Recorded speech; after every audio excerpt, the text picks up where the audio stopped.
So hey guys, welcome to the session of Target Olympiads, and today we are going to be starting biotechnology.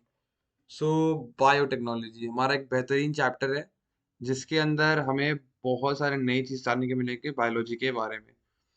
So biotechnology एक नया branch है biology का। अगर इसके हम लोग रूट वर्ड्स को करें तो हमें ऐसा मिलता है बायोलॉजी प्लस टेक्नोलॉजी। मतलब इसमें हम लोग बायोलॉजी और टेक्नोलॉजी की मिला रहे हैं, मतलब इंजीनियरिंग और बायोलॉजी दोनों को मिला रहे हैं, यहाँ पर बनता है बायोटेक्नोलॉजी। सो बायोटेक्नोलॉजी एक बहुत अलग टाइप का चैप्टर है बायोलॉजी में, जिसमें हमें बहुत सारे डिफरेंट टाइप ऑफ चीजेस को समझने की जानकारी मिलेगी। तो बायोटेक्नोलॉजी जैसा चैप्टर है उसमें हम लोग बहुत कुछ कर सकते हैं। एंड यहाँ पर in this lecture in the course of analytic biotechnology भी एक ऐसा चैप्टर है जिसमें ज़्यादा एडवांस में क्वेश्चन आता नहीं है एनएससीबी में। तो इसको भी हम लोग एनसीईआरटी में ही रखेंगे और कुछ बहुत एक्स्ट्रा बातें ले जाएंगे। एंड एनसीईआरटी को बहुत डिटेल में करना है बायोटेक्नोलॉजी के लिए। ठीक है। सो जो बायोटेक्नोलॉजी हमारा चैप्टर है उसको स्टार्ट करते हैं, एंड इसमें बहुत सारी चीज़ आपको एक्स्ट्रा चीज़ जानने को मिलेंगी, वो समझते हैं। So let's begin. Biotechnology basically होता क्या है, आप पहले वो समझते हैं इसी स्लाइड में। सो बायोटेक्नोलॉजी दो चैप्टर में दिया हुआ है एनसीईआरटी में आपको। पहला biotechnology principle and processes and biotechnology का एप्लीकेशंस। तो अभी हम लोग पढ़ेंगे principle and processes. So biotechnology का प्रिंसिपल एंड प्रोसेसेस में हम लोग को ये जानना है कि इसमें ये होता क्या बायोटेक्नोलॉजी। तो बायोटेक्नोलॉजी में हम लोग कर क्या सकते हैं, इसका स्कोप क्या है, ये बना कब है, ये किसने बनाया है और ये कैसे करते हैं। तो धीरे धीरे सब क्वेश्चन को आंसर करते हैं। सो बायोटेक्नोलॉजी ऐसा वे है जिसमें हम लोग कुछ भी कर सकते हैं। कुछ भी मतलब कुछ भी, उसको गवर्नमेंट अपने रेस्ट्रिक्शन के अंदर रखता है इस चीज को। एंड जो भी चीज किया जाता है गवर्नमेंट के अंडर किया जाता है, क्योंकि इसमें बहुत कुछ हो सकता है। फॉर एग्जाम्पल अगर हम लोग एम एस धोनी का जीन निकाल के किसी में डाल दिए तो उसके पास भी वो क्रिकेट खेलने का क्षमता आ जाएगा। मतलब हम लोग बायोटेक्नोलॉजी से कुछ भी कर सकते हैं। अब बात समझते हैं कि क्या क्या कर सकते हैं। ठीक है, तो स्टार्ट कर रहे हैं। हम्म पहला बात बायोटेक्नोलॉजी से क्या क्या कर लेंगे उससे पहले हम इंट्रोडक्शन में बात करते हैं, बायोटेक्नोलॉजी का इंट्रोडक्शन करते हैं। INTRO intro. सो इंट्रोडक्शन क्या हुआ, बायोटेक्नोलॉजी का जो बेसिक व्यू है, ट्रेडिशनल व्यू है, उसके बारे में हम लोग को कौन बताया, हम लोग को यूरोपियन फेडरलाइजेशन ऑफ बायोटेक्नोलॉजी ने बताया। सो EFB में लिख देता हूँ, EFB, European federalisation of biotechnology.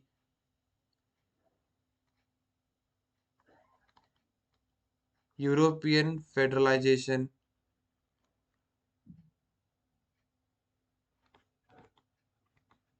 Spelling को माफ करना, ऑफ बायोटेक।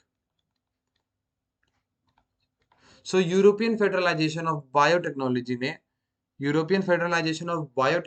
ने ही बायोटेक्नोलॉजी के बारे में हमें बताया। उसमें उन्होंने क्या बताया, कैसे होता है बायोटेक्नोलॉजी, अब समझते हैं। तो आपको मैं अब कहानी सुनाऊंगा दो बच्चों की। एक बच्चा है पुंटू, पुंचू, पुंटू, और एक बच्चा है चुंटू, चुंटू। पुंटू और चुंटू में डिफरेंस क्या है? सॉरी, गलत बना दिया था। हाँ, ये चुंटू ड्रेस पहना हुआ है येलो कलर का, और उसका मुंह है ऐसा, ये है हाथ, ये है हाथ, और इसका ये है हाथ, ये हाथ। तो पुंटू और चुंटू में डिफरेंस किस चीज का है? बहुत बड़ा डिफरेंस है एक मेजर फैक्टर का, दैट इज हाइट। ठीक है, मेजर फैक्टर का दैट इज हाइट। अब यहाँ पर सब पुंटू और चुंटू दोस्त है, ये दोनों साथ में चलते हैं। तो सब पुंटू का मजाक उड़ाता है कि वो छोटा है, चुंटू का बड़ा ही होता है कि वो बड़ा है हाइट में। तो पुंटू चाहता है कि वो भी बड़ा हो जाए। वो कैसे बड़ा होगा? तो बड़ा होने के लिए सबसे पहले डॉक्टर के पास गया। डॉक्टर डॉक्टर भी था, पूरा बायोटेक्नोलॉजी पढ़ा हुआ था। उसके पास गया, उसे पूछा कि मैं बड़ा कैसे हूँ। तो उन्होंने उनसे बताया कि तुम्हें चुंटू का मैं जीन डाल देता हूँ तुम्हारे बॉडी में, उस जीन को एम्पलीफाई कर देता हूँ, मतलब मल्टीप्लाई कर देता हूँ, तुम बड़े हो जाओगे। बोला क्या है, हमको नहीं पता, अच्छे से डिटेल में पढ़ाओ, बताओ। तो पुंटू को अच्छे से डिटेल में पढ़ाने के लिए, बताने के लिए हमें चैप्टर को पढ़ना पड़ेगा, क्या करना है। ठीक है, तो उन्होंने बोला कि एक जीन को निकालने का एक अब हम मुझे क्या क्या करना है, देखो इसको एक मॉडिफाई, उसको मॉडिफाई करना है मुझे। डॉक्टर ने बोला कि पुंटू तुम्हें हमें करना होगा क्या, मॉडिफाई। पुंटू तुम्हें मुझे हमें करना होगा क्या, मॉडिफाई। अब हम तुम्हें मॉडिफाई कैसे कर सकते हैं, अब हम तुम्हें मॉडिफाई किस बेसिस में करेंगे, हम तुम्हें जेनेटिकली मॉडिफाई करेंगे। हम तुम्हें कैसे मॉडिफाई करेंगे, हम तुम्हें जेनेटिकली मॉडिफाई करेंगे। तो हम लोग तुम्हें जेनेटिकली मॉडिफाई करेंगे, कैसे करेंगे। तो ये जेनेटिकली मॉडिफाई तुम्हें करना है मुझे, तो मुझे तीन चीज चाहिए होंगे तुम्हें जेनेटिकली मॉडिफाई करने के लिए। तो पुंटू ने बोला क्या, तो मुझे सबसे पहले जानना है, आइडेंटिफाई करना है कि तुम्हें क्या चीज चाहिए। तो बोला कि तुम्हें क्या चाहिए, पहले पहला क्वेश्चन था डॉक्टर का कि तुम्हें चाहिए क्या। इन दिस केस इसे क्या चाहिए था, हाइट चाहिए था। ठीक है, उन्होंने आइडेंटिफाई कर दिया हाइट। अब मुझे क्या करना है, तुम्हारा इंट्रोडक्शन करना है, इंट्रोडक्शन। अब भाई इंट्रोडक्शन क्या करना है, हाइट जीन का मतलब। अब ये पूछा है कि तुम्हें हाइट चाहिए, ठीक है तुम्हें हाइट चाहिए, तुम्हें किससे हाइट चाहिए, कितना हाइट चाहिए। तो ये बोला मुझे चुंटू जितना हाइट चाहिए। तो मतलब कि डॉक्टर ने बोला कि चुंटू का जो हाइट जीन है उसको मुझे इंट्रोड्यूस करना पड़ेगा किसमें, पुंटू में। चुंटू का हाइट डिस्क किसमें इंट्रोड्यूस करना पड़ेगा, पुंटू में। एंड इसको करने के बाद मुझे उसे क्या करना पड़ेगा, खाली इंट्रोड्यूस करने से नहीं होगा, उससे मुझे मेंटेन भी करना पड़ेगा। ठीक है, देन मुझे मुझे क्या करना पड़ेगा, उसे मेंटेन भी करना पड़ेगा। तो ये तीन स्टेप होगा बायोटेक्नोलॉजी का आपका। एंड यहाँ पर इन दोनों स्टेप्स को हम एक कैटेगरी में लेते हैं, इसको एक कैटेगरी में लेते हैं। The maintenance of the gene is known as chemical engineering,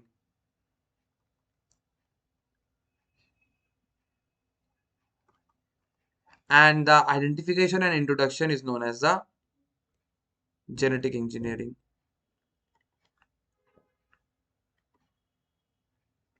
अब बात समझिए क्यों लिखा गया genetic engineering and chemical engineering का डिफरेंस। मेंटेनेंस के लिए आप खाली आपको जेनेटिक्स का कोई नॉलेज नहीं है, इसमें आपको बस मेंटेन करना है उसको केमिकली।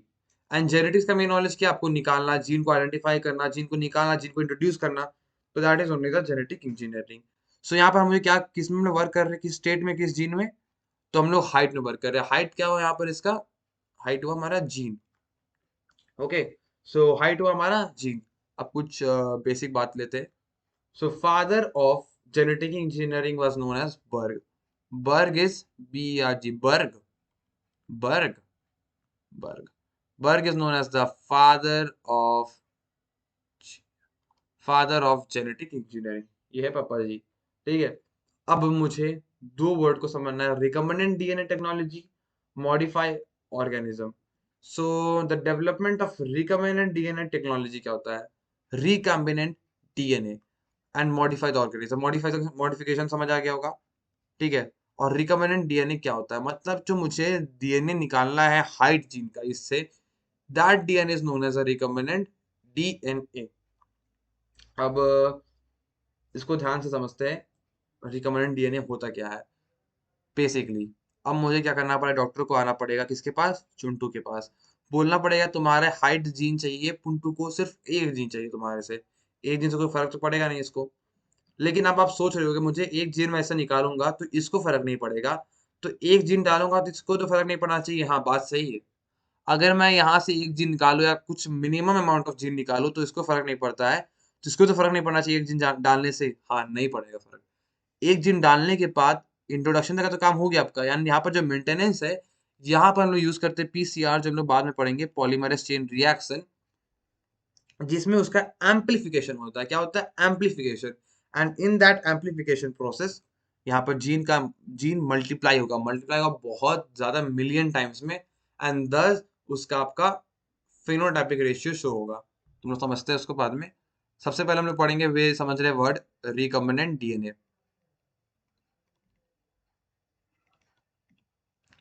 तो इससे जो डीएनए निकलता है उस डीएनए को हम लोग बोलते हैं रिकम्बिनेंट डीएनए। ठीक है, जो कि मुझे इंट्रोड्यूस करना है हमारे होस्ट में। सो अब देखो बात करते हैं हम मुद्दे की। लेट से मुझे इसका डीएनए मिल गया। हम्म, आगे पेश करें, करते हैं।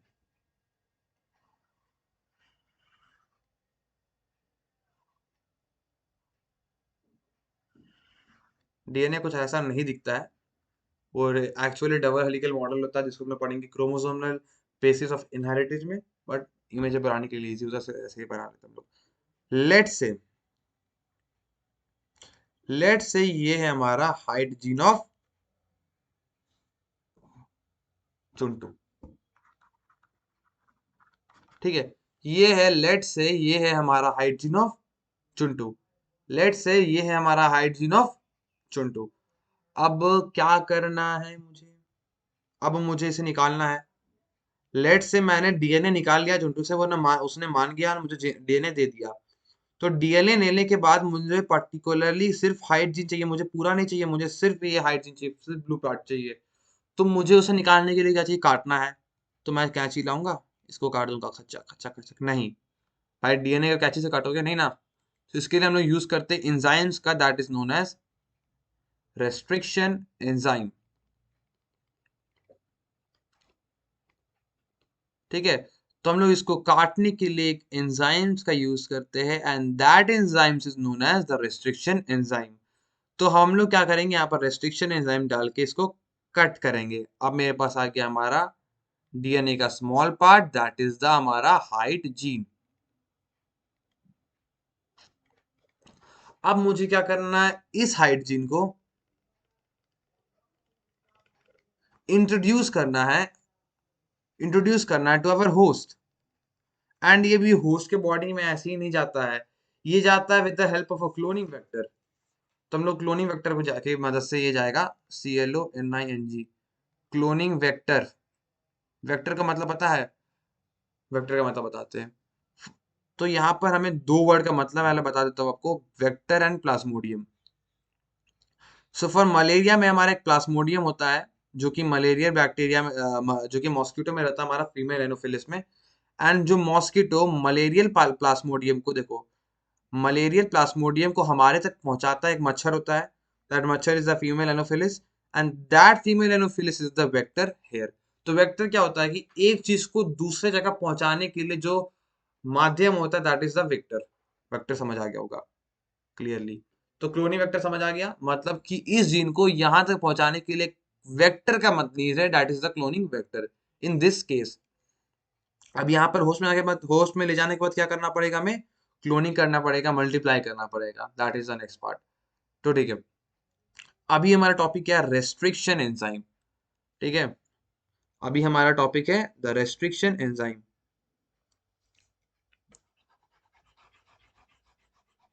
तो इसको कर दिए हम लोग हाईलाइट, रेस्ट्रिक्शन एंजाइम को स्टार्ट करते हैं। रेस्ट्रिक्शन एंजाइम, तो रेस्ट्रिक्शन एंजाइम एक ऐसा एंजाइम है जो कि कट करने के लिए हमारा यूज होता है, जो कि कट करने के लिए हमारा यूज होता है। तो अब हम लोग इसका यूज कैसे करते हैं, ध्यान से समझना, बहुत ध्यान से। तो पहला बात, हमें रेस्ट्रिक्शन एंजाइम है कि हमारे पास वो आते हैं। तो हमारा फर्स्ट रेस्ट्रिक्शन एंजाइम जो दिया गया था एंड जो बताया गया था, was done by three scientists, Nathan Arbour and Smith। ठीक है, Nathan Arber and Smith. Nathan Arber and Smith ने हमें इनके बारे में बताया था। रेस्ट्रिक्शन एंजाइम सबसे पहला बनाया था उन्होंने, आइसोलेट किया था, एंड इसके लिए उन्होंने नोबेल प्राइज भी मिला था। अब बात करते हैं हमारा first restriction enzyme. The first restriction enzyme is Hind 2। अब मैं जो नाम लिख रहा हूँ उसके बहुत डिटेल में क्वेश्चन आता है, कैसे मैं नाम लिख रहा हूँ वो समझना बहुत इंपॉर्टेंट है। यहाँ पर हिंद 2 आज the first restriction enzyme. Okay, अब इसका नाम हिंद 2 ही क्यों पड़ा, वो मैं बताता हूँ, बहुत ध्यान से देना। सो हमें पहला जो वहां पर वर्ड आता है एच, इससे एक वर्ड बनेगा, आयन से एक वर्ड बनेगा, एंड डी से D2 से एक वर्ड बनेगा, वो समझते हैं। So Hind two was a restriction enzyme with 6 base pair. ये सब ज्यादा इंपॉर्टेंट नहीं याद करना। एंड एंड इसको नाम कैसे पड़ा वो समझते हैं हम लोग। तो इसका नाम पड़ा विथ क्योंकि एक आइसोलेट क्या था एक बैक्टीरिया से, and that is known as the haemophilus influenza. देखो, एच मीन्स हेमोफिलियस, ठीक है।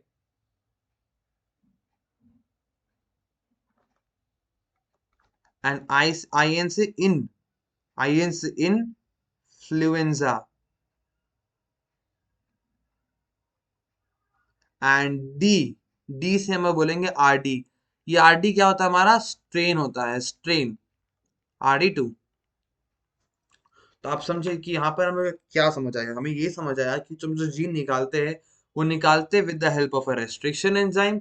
एंड ये रेस्ट्रिक्शन एंजाइम जो होता है, हमें उसका पहला रेस्ट्रिक्शन एंजाइम दिया गया in the Hind two. And Hind two का नाम हम लोग कह सकते हैं haemophilus influenza RD2, and it is given by Nathan Arber and Smith, ठीक है। Nathan Arber and Smith. So restriction enzyme belong to a large class of enzymes known as nuclease. There are two kind of nuclease, endonuclease and exonuclease. तो ये अलग चीज है। पहला बात, restriction enzyme जो हम लोग करते हैं वो 6 बेस पेयर का होता है। 6 बेस पेयर। अब मैं डिटेल में बेस पेयर में नहीं जाऊंगा क्योंकि अब आपको क्रोमोसोम में पढ़ना होगा, chromosome basis of inheritance, base pair. तो यहाँ पर इसका 6 बेस पेयर होता है, GAATTC, guanine, adenine, thymine, cytosine, वो सब होता है। तो उसके लिए आपको पढ़ना पड़ेगा वो, अरे भाई समझ गए ना क्या चैप्टर का नाम? Chromosome basis of inheritance. देखो, अब यहाँ ध्यान देना, मैं हल्का सा बेसिक बता देता हूँ क्या होता है base pair.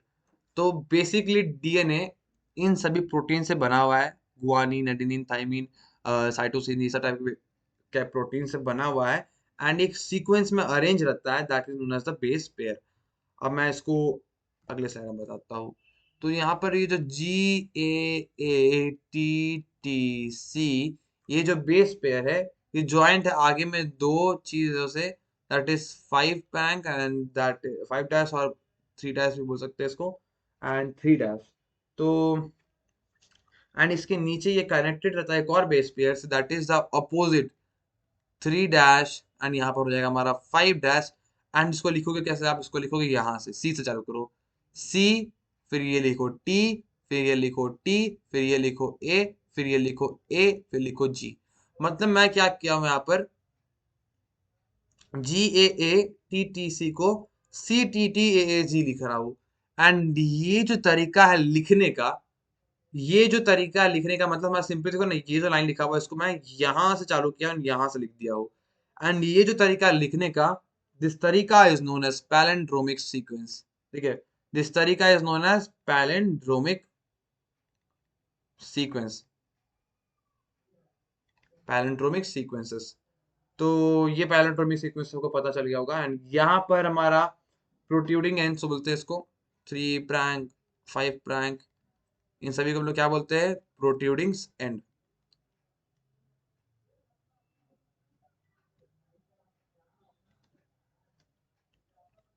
Okay,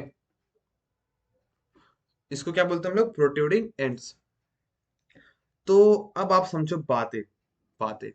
restriction enzyme है जो हमारा, हमारा जो रेस्ट्रिक्शन एंजाइम, ये क्या करेगा? डीएनए को कट करेगा। एंड डीएनए को कट करके क्या करेगा? ज्वाइन भी करेगा, ठीक है, ठीक है, ठीक है, ठीक है, ठीक है। अब ध्यान देना, बहुत मुश्किल से, बहुत बड़ी बात है और इंपॉर्टेंट बहुत है। सो हमारा एक क्या होगा यहाँ पर? एक वेक्टर होगा, वेक्टर, वेक्टर डीएनए। एंड यहाँ पर हमारा होगा फॉरेन डीएनए। अब यहाँ पर फॉरेन डीएनए किसको बोल रहे हो? फॉरेन मतलब जिससे निकाला गया, मतलब यहाँ पर पुंटू, इन दिस केस पुंटू, मतलब जिसका हाइट बड़ा था, जो भी नाम था उसका, जिसका हाइट बड़ा था, उससे जो मैं डीएनए निकाला, that is a foreign DNA. That is a foreign DNA. And अब मुझे उसमें क्या करना है? वेक्टर डीएनए को जोड़ना है। तो बेसिकली आप समझो कि मुझे दो डीएनए को जोड़ना है। मुझे क्या करना है? दो डीएनए को ऐड करना है, दो डीएनए को ऐड करना है। अब ये ऐड करने का दो मेथडों का दो एंड्स होंगे, ठीक है। ये ऐड करने का दो तरीका होगा। पहला तरीका क्या हुआ? देखो, हम लोग पहला दोनों को कट किया, हम लोग रेस्ट्रिक्शन इंसान से कट हो गया। अब यहाँ पर देखो, जी है, CTTA, CTTA, यहाँ पर है हमारा AA, AATTC, A T T, ध्यान देना please, A T T C and T T C G, T T C G. अब क्या करेंगे हम लोग, दोनों को कर देंगे, जोड़ देंगे। जोड़ देंगे तो क्या होगा, दोनों को कर देंगे हम लोग ऐड, टी हो जाएगा G A T T C and ये जी इधर आ जाएगा, जी ये C T T A G. Okay, C T T A G, मतलब ये दोनों क्या हो गया, ऐड हो गया। ये ऐड होने के बाद 5 prank, 5 prank, 3 prank, 3 prank, 5 prank. अब ये दोनों ऐड होने के बाद क्या बनाता है, रिकम्बिनेंट डीएनए। क्या बनाता है, रिकम्बिनेंट डीएनए। क्या बनाता है, रिकम्बिनेंट डीएनए। तो रिकम्बिनेंट डीएनए समझ आया कैसा बनता है, देखो तुम ध्यान देना पूरे ध्यान से। अभी हम क्या कर रहे थे, अभी हम क्या किए, मान लो ये है मेरा हाइड्रोजन जो मुझे चाहिए, ये है मेरा पुंटू से निकाला हुआ हाइड्रोजन जो मुझे चाहिए। अब मैंने क्या किया, इसके अंदर डाला हिंद टू, को और भी डाल सकते थे, हिंद टू मैंने डाला, मतलब इसमें रेस्ट्रिक्शन एंजाइम डाला। तो रेस्ट्रिक्शन एंजाइम ने क्या कर दिया, यहाँ पर अब काम करेगा रेस्ट्रिक्शन एंजाइम। तो रेस्ट्रिक्शन एंजाइम ने कैसे कट, खचक खचक खचक खचक खचक खचक खचक खचक कर दिया। अब मैं लूंगा एक क्लोनिंग वेक्टर। अब मैंने लिया यहाँ पर एक वेक्टर डीएनए, ये ऐसा था, इसमें ये जो खचक खचक खचक खचक पार्ट है, इसको ऐड कर दिया। मिल जाने के बाद देखो, वेक्टर डीएनए का कट पार्ट फॉरेन डीएनए का कट पार्ट के मिल जाने के बाद ये क्या बना दिया, ये हमारा रिकम्बिनेंट डीएनए बना दिया। ये क्या बना दिया, ये हमारा रिकम्बिनेंट डीएनए बना दिया। तो यही यहाँ की कहानी। अब देखो ये जो ज्वाइनिंग का मेथड है, ये दो टाइप का होता है, out of NCERT, out of NCERT, ready, focus focus focus focus. So ये जो जोड़ने का मेथड होता है, ये हमारा टू टाइप्स का होता है। एक हमारा एंड्स होता है, दो एंड्स, एक होता है हमारा स्टिकी एंड्स और एक हमारा होता है ब्लंट एंड्स। ठीक है, एक होता हमारा स्टिकी एंड्स और एक होता हमारा ब्लंट एंड्स। अगर हमारा जी, ठीक है, अगर हमारा G T T T T A A G, ठीक है, जी टी टी ए होता है खाली, ये जो, और एक देखो देखो ये हुआ, और एक होगा हमारा G T T C T T. ध्यान देना, पिछले बार जब हम लोग जो पढ़े थे, यहाँ पर क्या था, ये था, ये ज्वाइन हुआ था, तो इसको हम लोग बोलते हैं स्टिकी एंड्स। ध्यान देना कैसे कैसे बोलते हैं, देखो, अभी देखो ये दोनों जो जुड़ रहा है, ये साइड साइड से कवर है, एंड ऐसे करके कवर अप करेगा, तो इसे हम लोग बोलते हैं स्टिकी एंड्स। एंड ये होता है हमारा ब्लंट एंड। ब्लंट एंड मतलब क्या होता है कि जैसे ये देखो, ऐसे था सीक्वेंस, ध्यान देना सीक्वेंस देने का, स्टिकी एंड्स का बता रहा, स्टिकी एंड्स का ऐसे था, ऐसे था, ये जुड़ गया विथ, ये जुड़ गया विथ कैसे, कलर चेंज करते हैं, ये ऐसे था, जुड़ गया विथ ऐसे एंड ऐसे। तो ये जो तरीका हुआ जुड़ने का, ये जो तरीका हुआ जुड़ने का, that is sticky ends. But अगर ये रहेगा कुछ ऐसा और ऐसा, नीचे वैसा ना रहेगा, हाँ ऐसा, और ये जुड़ जाएगा कुछ इससे, देखो हाफ वे और हाफ वे जुड़ जाएगा कुछ ऐसा, and this is here known as the blunt end, this here is known as the blunt end. And blunt end कुछ ऐसा दिखेगा, G T T C T T plus G T T, sorry G A होगा यहाँ पर, sorry for the mistake. ठीक है, सो जी A होगा, इसको तो हटा देते क्योंकि ये स्टिकी एंड का है। So A G A upon C T T join करेगा अगर, मतलब जस्ट अपने हाफ वे से, हाँ, टी टी सी से डिवाइडेड बाय बोल दिए ए जी, एंड ये ज्वाइन किसे करेगा आपको प्रीवियसली बता ही दिया था मैं, किससे ज्वाइन करेगा ये? A A T T C, G A T T C upon G से ना, जी से। तो ये रहा आपका स्टिकी एंड, ये रहा आपका ब्लंट एंड। आपको अच्छा आराम से समझ आ गया होगा। मतलब बीच से कट होता है तो उसको ब्लंट एंड बोलते हैं, साइड साइड से कट होता है ऐसे करके तो स्टिकी एंड्स बोलते हैं। एग्जांपल याद रखना, जरूर याद रखना, क्वेश्चन आया हुआ है। Eco R one and Hind three have sticky ends and Hind two and eco R two have blunts end. ठीक है, इको आर टू एंड इसको याद करने का तरीका बता देता हूँ आपको।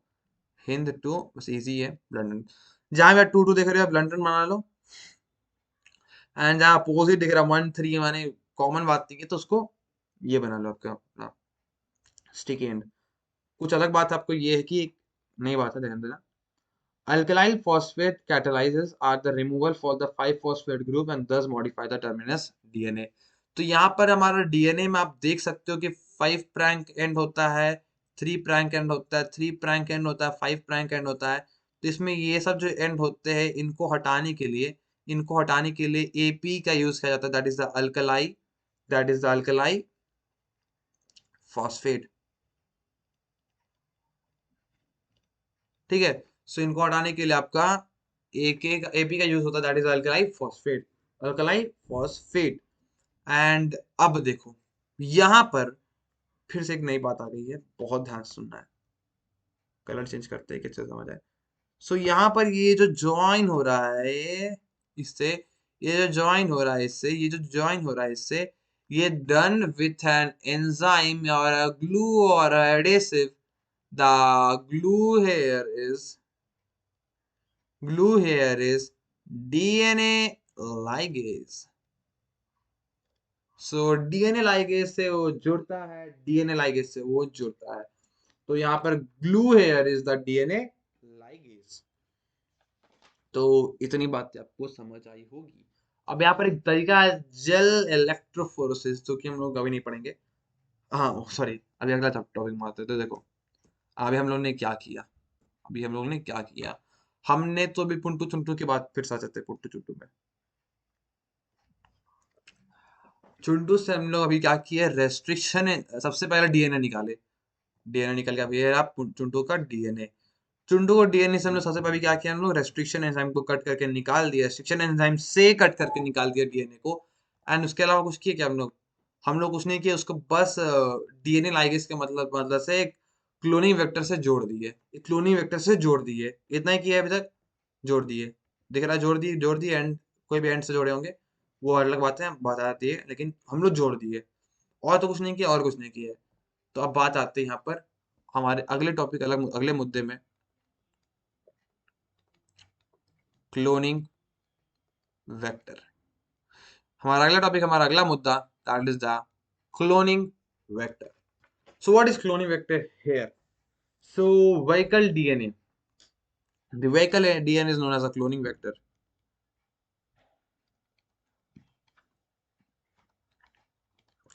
मतलब होस्ट से लेकर हमारा जिससे भी डीएनए पहुंचाना है उसके बीच का जो काम करता है, जो पहुंचाने का जो गाड़ी का काम करता है, जो व्हीकल का काम करता है, that is the cloning vector. And यहाँ पर हम नेचुरल क्लोनिंग वेक्टर और आर्टिफिशियल की बात करें जो हमने डिजाइन की खुद से। ठीक है, तो रेड कलर लेते हैं, डार्क होगा। So naturally cloning vectors are there, naturally cloning vectors are there, that is the bacteriophages, the yeast, the bacteriophages, the plasmids। Okay, the natural cloning vectors are the plasmid, bacteriophages। ठीक है, plasmid, the bacteriophages और क्या क्या हमारा natural vector हो सकता है। और हमारा yeast, they are the natural vector but they are not. देखो यार, फर्टिलाइजर की बात करते हैं। फर्टिलाइजर में एनपीके होता है हमारा और मैन्योर होता है। ठीक है, मैन्योर हमारा नेचुरल होता है, एनपीके हमारा आर्टिफिशियल होता है। बट एनपीके जैसा कि हम लोग बात कर रहे हैं, NPK nitrogen phosphorus and potassium, ये तीनों चीज एक मिनिमम अमाउंट में एक सस्टेन एक सब चीज एक सही अमाउंट में देता है। बट नेचुरल ऐसा नहीं कर पाता है। दैट इज वाई हम लोग हर चीज में आर्टिफिशियल में जाते हैं, तो इसके लिए भी हम लोग नेचुरल से संतुष्ट नहीं है, हमें आर्टिफिशियल का सहारा लेना ही पड़ेगा। आर्टिफिशियल वेक्टर का हम लोग को डिजाइन डिजाइन करना पड़ेगा। And the first artificial vector that is design is, first नहीं हो सकते तो हम लोग बोलेंगे द मेन एंड द सबसे ज्यादा इंपॉर्टेंट आर्टिफिशियल वेक्टर जो डिजाइन किया था सबसे पहली बार, ठीक है, क्लोनिंग वेक्टर सबसे पहला बार जो डिजाइन किया गया था, that vector is known as PBR 322. PBR 322. So ये PBR 322 was the cloning vector. And इस क्लोनिंग वेक्टर में आपको बहुत कुछ जानने को मिलने वाला है। दैट इज, अभी क्लोनिंग वेक्टर के पास है क्या क्या, तो ये सर्कल रहता है, ठीक है, एंड इसके पास बहुत सारा पार्ट्स है। पहला, एक एक करके हम लोग हर पार्ट को समझेंगे। पहला पार्ट है ORI। The ORI is known as the origin of replication. Origin of replication. अब ये origin of replication है क्या? अब मतलब ध्यान से समझना, ये कंट्रोल करता है the copy number of the linked DNA. ये मतलब कॉपिंग को कंट्रोल करता है एंड बहुत हाई नंबर भी नहीं करेगा, सपोर्ट्स मतलब एक मिनिमम अमाउंट, एक हाई अमाउंट ऑफ हमें वेक्टर का कॉपी करता है। ये काम क्या करता है? ये काम करता है हमारा कॉपिंग का। जेरोक्स मशीन है भाई। अब बात समझो, हमने पुंटू से निकाला था डीएनए, हमने उससे क्या निकाला था? डीएनए। डीएनए का एक स्मॉल सा पार्ट हमने हाइड्रोजन निकाला था, जिसको हम लोग को एक वेक्टर में डालना था, एक क्लोनिंग वेक्टर में डालना था। तो हम लोग क्लोनिंग वेक्टर के भी कहीं में भी नहीं डाल सकते हाइड्रोजन को, हम लोग क्लोनिंग वेक्टर के सिर्फ उसी पार्ट में डाल सकते जो कि कॉपी करेगा, जो कि कॉपी करेगा। एंड वो क्या, वो कौन सा पार्ट हुआ? वो हमारा पार्ट हुआ origin of replication. Origin of replication. तो हम लोग ने जो डीएनए लाइगेज के मदद से अभी हम लोग जो डालेंगे वेक्टर को यहाँ पर, उसको हम लोग कहाँ पर डालेंगे? ओरिजिन ऑफ रेप्लिकेशन में। हो गया? हो गया। अब देखो यहाँ पर क्या क्या रहता है। ऐसे तो यहाँ पर बहुत सारा रेस्ट्रिक्शन एंजाइम रहता है। यहाँ पर हमारा पीबीआर 322 की बात कर रहे हैं हम लोग, सबका अलग अलग स्ट्रक्चर होता है। यहाँ पर हिंद 3 रहता है, यहाँ पर इको आर वन रहता है, इको आर वन रहता है, यहाँ क्लावन रहता है, क्लावन रहता है। ओके, जैसे ओरिजिन ऑफ रेप्लिकेशन यहाँ पर नहीं रहता है, ओरिजिन ऑफ रेप्लिकेशन है यहाँ पर कुछ रहता है ओ आर आई, एंड यहाँ पर आपका रहता है पीवीयू वन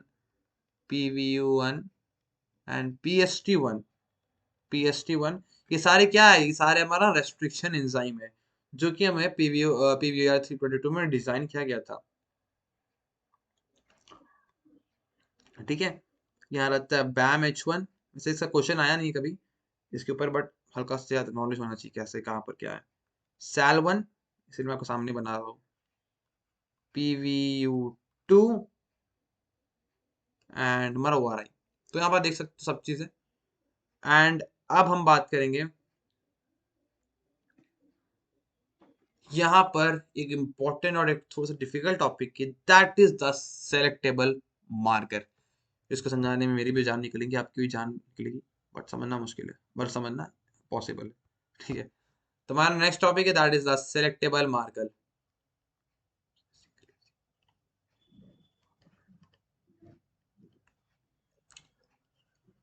सो यहाँ पर आपको सेलेक्टेबल मार्कर्स वर्ड से क्या पता चलता है? तो यहाँ पर हमें सेलेक्टेबल मार्कर से दो मतलब, सेलेक्टेबल मार्कर से ये मतलब पता चलता है, सेलेक्टेबल मार्कर्स की, मार्कर्स मतलब कैसा, ऐसा क्या चीज जो हमें सेलेक्ट कर सके, मतलब कुछ बेसिक क्लियर हो रहा होगा, मैं डिटेल में बताता हूँ अच्छे से। तो यहाँ पर इन दिस केस पीवीआर 322 हमें दो सेलेक्टेबल मार्कर्स है यहाँ पर, एएमपीआर और टीटीआर, टीटीआर। So यहाँ पर AMPR is the amphicyclian medium and tetracycline medium. So basically amphicyclian medium and tetracycline mediums are both type of antibiotic. Okay. ध्यान देना, मैं सबको क्लियर कर सब चीज क्लियर करवा दूंगा। हाँ, तो अभी तक आपको क्या जाना है? अभी तक आपने यही जाना है कि हमारे पास सिलेक्टेबल मार्कर्स होते हैं, तो क्या होता है मैं बताऊंगा। दो टाइप के होते हैं in the case of PBR 322, that is the AMPR, AMPR, TTR. ठीक है। सो यहाँ पर एएमपीआर को हम लोग बोलते हैं ampicillin. Okay, ampicillin medium, AMP I, AMPI, CILLIUN, and यहाँ पर टेट्रासाइलिन, TTRYCILIN,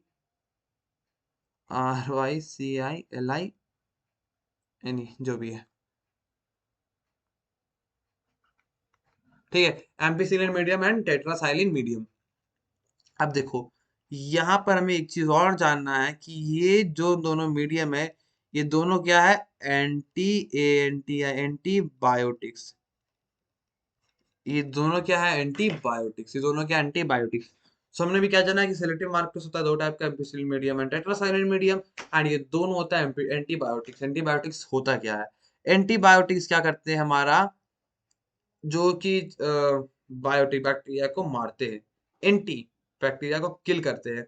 तो अब देखो ध्यान देना, अब देखो ध्यान देना, ये जो डीएनए का जितना भी काम हो रहा है, हम लोग निकाल रहे हैं, डाल रहे हैं, ये सब बहुत माइक्रोस्कोपिक लेवल में हो रहा है। ये सब बहुत क्या हो रहा है? माइक्रोस्कोपिक लेवल में हो रहा है। तो ये जो माइक्रोस्कोपिक लेवल में हो रहा है, हमें पहचानना मुश्किल है कि ये गया कि नहीं। अब ये मैंने निकाला डीएनए उनटू से और डाल दिया इसमें PBR 322 में, बट मैं जानूंगा कैसे कि इसमें गया कि नहीं गया? तो ये जानने का मेथड है सिलेक्टेबल मार्कर्स। अब देखो कैसे होता है। तो अब प्रोबेबिलिटी की बात करते हैं एंड इम्प्रोबेबिलिटी की बात करते हैं। तो देखो तीन चांस होते हैं, तीन प्रोबेबिलिटी होती है सिलेक्टेबल मार्कर्स की। मैं तीन केसेस बना रहा हूँ, केसेस को समझना।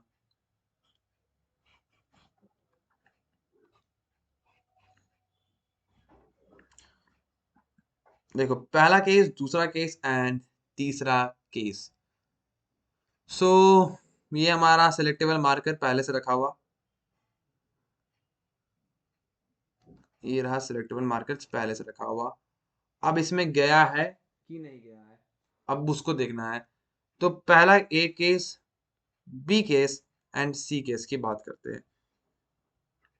तो हमें क्या देखना है कि हमने जो डीएनए डाला है वो गया कि नहीं। पहला केस में नहीं गया डीएनए, तो कुछ ऐसे ही दिखेगा। दूसरा केस में डीएनए गया है बट ओरिजिन ऑफ रेप्लिकेशन में नहीं लगा और घुसा नहीं अच्छे से। तो डीएनए तो गया है अंदर, बट ओरिजिन ऑफ रेप्लिकेशन में नहीं गया है और घुसा अच्छे से नहीं है। बट थर्ड केस, ये ओरिजिन ऑफ रेप्लिकेशन में चल गया, नहीं है अपना सही से घुस गया जो हमें चाहिए था। अब देखो क्या है, हमने मीडियम लिया पर TTR, AMPR, AMPR, बहुत ध्यान देना, TTR एंड AMPR। अब यहाँ पर हमने अब तीनों मीडियम लिया ABC को, एंड अब देखो क्या हुआ। हम कैसे जानेंगे कि वो डीएनए गया है कि नहीं गया है? कैसे जानेंगे? अगर मान लो यहाँ पर डीएनए गया हुआ है, वो भी अच्छे से लगा हुआ है, तो क्या होगा? टेट्रासाइलिन मीडियम में भी वो मर जाएगा। टेट्रासाइलिन मीडियम मर जाएगा नहीं, टेट्रासाइलिन मीडियम वो शो करेगा, शो करेगा ना। पहुंच गया तो, और एम्पीसिलिन मीडियम में वो शो करेगा। बात समझ पा रहे हो? बात समझ पा रहे हो? नहीं पा रहे हो ना? ध्यान देना। तो यहाँ पर हमने क्या डाला है, यहाँ पर जो टेट्रासाइलिन मीडियम होता है, मैं फिर से बता रहा हूँ, यहाँ पर जो टेट्रासाइलिन मीडियम होता है उसमें ये विल ग्रो नहीं करता है। यहाँ पर ये जो टेट्रासाइलिन मीडियम होता है उसमें ये ग्रो नहीं करता है। एक केस है, चलो ये बताना भूल गया था, यहाँ ध्यान दो। टेट्रासाइलिन में ये ग्रो नहीं करेगा, ये ग्रो नहीं करेगा। अब समझना, तो यहाँ पर तो गया ही नहीं है, यहाँ पर गया ही नहीं है, तो टेट्रासाइलिन मीडियम डालेंगे या नहीं डालेंगे वो फर्क पड़ेगा? नहीं पड़ेगा। ठीक है, AMPR डालेंगे या नहीं डालेंगे, कुछ फर्क पड़ेगा? नहीं पड़ेगा। ध्यान देना, बहुत ध्यान देना, कुछ फर्क पड़ेगा? नहीं पड़ेगा। अब देखो, यहाँ पर ये गया है बट अच्छे से लगा नहीं है। अब देखो क्या होगा, टेट्रासाइलिन मीडियम मैंने इसमें डाला, डाला, कुछ फर्क पड़ेगा? या तो यहाँ पर क्या होगा, पहले मैं डालता हूँ एम्पीसिलिन मीडियम। यहाँ पर जब मैंने एम्पीसिलिन मीडियम डाला, तो ये शो करेगा कि चल गया है। एम्पीसिलिन में शो करेगा चल गया है, टेट्रासाइलिन में शो करेगा चल गया है, बट ये मरेगा नहीं। हम्म, ये मरेगा नहीं। बट टेट्रासाइलिन को जब मैं डालूंगा तीसरे वाले में, तो क्या मैंने लिखा है टेट्रासाइलिन में ग्रो नहीं करता है। तो जब मैं टेट्रासाइलिन डाला थर्ड वाले में, तो ये ग्रो नहीं किया, ये ग्रो नहीं किया। एंड बट एम्पिसिलिन में उसको ग्रो करना पड़ेगा, क्योंकि एम्पिसिलिन में ग्रो करता है। And in ampicillin it will grow. देखो क्या होता है, एम्पिसिलिन में ग्रो करता है एंड टेट्रासाइलिन में ग्रो नहीं करता है। ठीक है, मैंने केस पहले से लिख दिया यहाँ पर, एम्पिसिलिन में ग्रो करता है, टेट्रासाइलिन में ग्रो नहीं करता है। तो यहाँ पर क्या हुआ, जब मैंने एम्पिसिलिन डाला तब भी ये ग्रो नहीं किया ना। बात देखो, जब मैंने एम्पिसिलिन डाला तब भी ये ग्रो नहीं किया, क्योंकि वहां था ही नहीं। अगर वो वहां होता तो एम्पिसिलिन में ग्रो करता, एम्पिसिलिन में ग्रो करता। ठीक है, अब यहाँ पर क्या हुआ, एम्पिसिलिन में भी ग्रो कर दिया, टेट्रासाइलिन में भी ग्रो कर दिया, क्योंकि यहाँ पर ओआरआई से लगा नहीं था यार। एंड यहाँ पर क्या हुआ, ओआरआई से लगा हुआ था, इसलिए एम्पिसिलिन में ग्रो नहीं, एम्पिसिलिन में ग्रो किया एंड टेट्रासाइलिन में मर गया। तो ये यही है हमारा केसेस ऑफ रिकम्बिनेंट का सेलेक्टेबल मार्कर सा मार्कर का। अब देखो यहाँ पर हमारा टॉपिक क्या क्या बच गया है। Processes of recommend DNA technology कैसे बढ़ता है, ये दो लेक्चर में कंप्लीट करते हैं हम लोग। एंड कंप्लीट होस्ट, ठीक है, फॉर ट्रांसफॉर्मेशन। एंड छोटा मोटा टॉपिक बचा हुआ है, आते हैं खत्म करते हैं धीरे धीरे। अब हमारा अगला टॉपिक हो गया क्लोनिंग। ठीक है, चलो अब हम क्या कर लिए, हम जान के घुस गया with the help of selectable markers. मैं पढ़ लेता हूँ सेलेक्टेबल मार्कर्स, क्योंकि दैट इज वेरी इंपॉर्टेंट। कुछ कुछ अभी से समझ नहीं आएगा, कुछ कुछ point. Hmm So the vector requires a selectable markers which helps in identifying and eliminating the non-transformants and selectively permeating those transformants. Transformers is a producer produced through which a piece of DNA is introduced to the host bacteria. Where normally, the gene encoding resistance antibiotics such as ampicillin and tetracycline are considered to be selective markers. तो इसमें देखो, मैंने आपको selective markers को बहुत detail में पढ़ाया, कुछ लिखा हुआ भी नहीं है यहाँ पर एनसीईआरटी में। सिंपली लिखा हुआ है सेलेक्टिव। देखो तुम्हें अगर नीट के बेसिस से पढ़ना है तो सिंपली आपको ये जानना है कि सेलेक्टिव मार्कर्स होता है, जो कि आपको सेलेक्ट करके बता देता है कि वो गया है कि नहीं गया, कैसे गया है कैसे नहीं गया, वो मैं आपको भी बताया करके। कुछ नहीं लिखा हुआ यहाँ पर। So cloning and recognising site, simply cloning and recognising site क्या होता है, ओआरआई होता है, वहां पर डाल दो। एंड so यहाँ पर लिखा which is referred to as polylinker or the multilinker, and the presence of the restriction in sites with the markers ampicillin and tetracycline permits an easy selection of the cell in the PBR। and यहाँ पर simply cloning मतलब क्या होता है, grow करना, बड़ा होगा। And कुछ मैं जानो simply the inactivation of the gene is inserted by an sequencing enzyme known as the inserted activation, and it is done by the encoding sequence of the B galactidase। and यही है। फिर अगला topic हमारा vector cloning in the plants and animals. तो हम हमारा अब अगला टॉपिक मानते हम लोग आते हैं सेलेक्टिव मार्कर्स के बाद क्लोनिंग। ठीक है, क्लोनिंग में आपको कुछ भी नहीं जानना है। क्लोनिंग सिंपली क्या होता है आपका, वो सेलेक्टिव मार्कर्स डल गया है, वो बड़ा हो रहा है। क्या हो रहा है, मल्टीप्लाई हो रहा है। क्लोनिंग, क्लोनिंग का मतलब आपको पता होगा इस स्टेज में, सिंपली मल्टीप्लाई। आगे बात करते हैं क्लोनिंग के बाद। अब मुझे अगर इसको इनएक्टिवेट करना है तो मुझे क्या डालना होगा, इंसर्शन एक्टिवेशंस और बीटा गैलेक्टोडेज। तो ये अलग चीज हो गई। ठीक है, स्टेटमेंट का 10 बार हो गया। अब ध्यान दो, दो बात के, जैसे बहुत सारा क्वेश्चन आया हुआ है नीट में, जैसे बहुत ज्यादा क्वेश्चन आया हुआ है नीट में, उसको समझो। सो अब मुझे दो बैक्टीरिया का नाम जान रहे हैं हम लोग, एग्रोबैक्टीरियम ट्यूमिफेशियस और रेट्रोवायरस। ठीक है, एग्रोबैक्टीरियम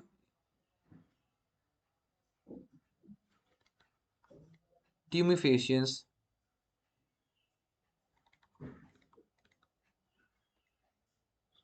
और रेट्रोवायरस। ठीक है, सो यहाँ पर एग्रोबैक्टीरियम ट्यूमिफेशियंस क्या होता है।